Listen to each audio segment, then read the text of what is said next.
হাজোৰ হিৰাজনী গাঁৱৰ এটি বিধ্বস্ত পথে জুৰুলা কৰিছে সৰ্বসাধাৰণ ৰাইজক।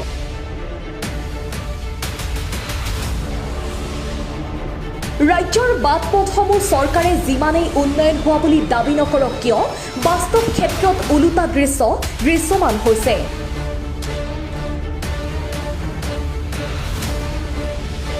বিশেষকৈ হাজো বিধানসভা সমষ্টিৰ অন্তৰ্গত হিৰাজনী বুল্লুক সংযোগী পথৰ দুৰাৱস্থাৰ বাবে গাঁওবাসীয়ে ভুগিব লগা হৈছে এক জমৰ যাতনা।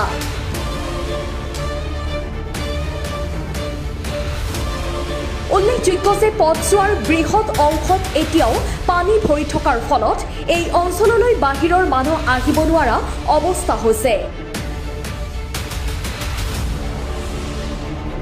আনহাতে আজিৰ তাৰিখত এনেকুৱা পথ থাকেনে বুলি অঞ্চলবাসীয়ে তীব্ৰ ক্ষোভ প্ৰকাশ কৰিছে।